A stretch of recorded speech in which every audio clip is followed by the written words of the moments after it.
Hey y'all, and welcome back to another Photoshop tutorial. My name is Jane Corley with PicVisions, Media Arts and Photography. If it's your first time here, welcome. Make sure to like this video if you learned something new, subscribe to the channel, and ring the bell so you can be notified every time a new video is uploaded every week. In today's episode, we are going to be talking about actions. What are actions, how to run actions, the great ways to use actions in Photoshop to streamline your Photoshop workflow. So let's get started on how to use actions. First, we're going to find the Actions tab in your Properties panel. If you don't have an Actions tab in your Properties panel, you can come up to the window and come down to Actions. This will add the Actions tab in your Properties window. Down here on the bottom, you have a set of actions you can create as well as a single action you can create. Actions are simply put as performing multiple manipulations while recording the task. So what you're going to do is create a new action and then simply record manipulations on the photos, adjustments, whatever you want to do to the group of photos as a recording. And then you're going to replay that recording over a batch of images. This cuts down on editing time drastically within a group of photos. We're going to be working with these photos here. We're going to just simply change the lighting by recording actions on this image here and replay them over these images here for quick editing and post-production. It's also easy to download actions and upload them into this action menu, so do your research if you want to upload actions from either Adobe or other downloadable sources. For this tutorial, we're going to create a single action. The new action window will show up and you can name the action. So we'll name it brightness and contrast for low light. This tab here, you can select the default actions tab. You can also create a custom function key to activate the action on an image, and you can label it with a color code for easy access. So what we'll do is we will simply just hit record. As you see, this icon here has popped up where it's showing that it's recording. So now we're going to perform our task of brightness and contrast. We're not really going to pay too much attention to it. We're just going to make a slight adjustment, bumping the brightness, bumping the contrast, trying to get a little bit more detail in this photo, and just keep it quick. We'll leave it like that. Come back to your actions window and simply hit stop. It's just the square next to the recording button.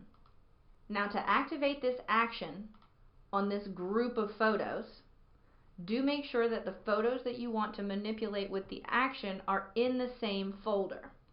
So I have all my photos here, and I have actions video where all of my action photos are located. So to activate the action, you're going to go File, Scripts, Image Processor. This image processor window will pop up and you will navigate through the different stages. Stage 1, Stage 2, Stage 3, and Stage 4. So we will select a folder, find the images in the File folder, and hit OK. We're going to select a location to save the processed images in Stage 2. We can either save it in the same location or we can select a folder that we want to save it in. I'm going to save it in the same location. Next is file type. You can save it as a JPEG, you can resize it to fit, you can change the quality. We'll do at least web-based quality at an 8, and you can also convert the profile to RGB, or you can save it as a Photoshop document. We'll leave it as a JPEG. You also have a TIFF option down here if that's how you roll, but we'll leave it as a JPEG just for running this action. Now for preferences. When you run action, you're selecting the default action as we selected in the Actions panel when we first started. Then you're going to come down and locate the name of that action. Remember, we titled it Brightness and Contrast for Low Light.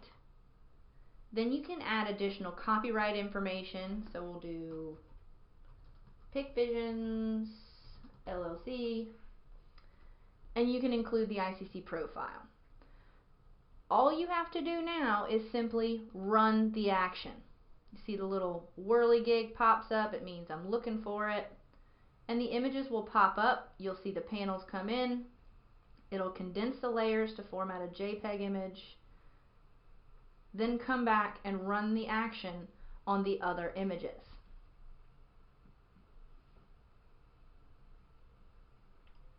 Depending on the speed of your computer, this might be really, really quick. This might be really, really slow. And also depending on the quality of the images, it will be faster or slower depending on the quality of the images, because it takes more time to bring higher resolution images in and takes less time bringing lower resolution images in. With the availability of actions in Adobe Photoshop, you are able to make a string of edits and replay a recorded series to tasks on a group of photos.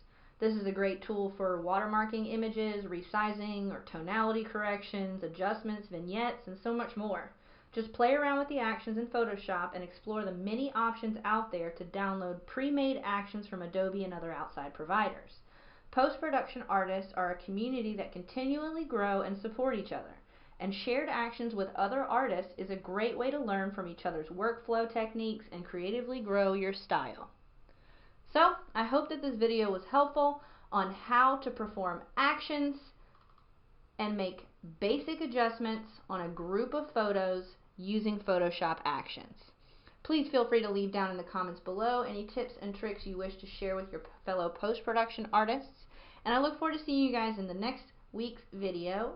And please hit the like button if you did learn something new, subscribe to the channel, and ring the bell so you can be notified every time a new video is uploaded every week. Until next time, guys, I'm Jane Corley with PicVisions. See you later.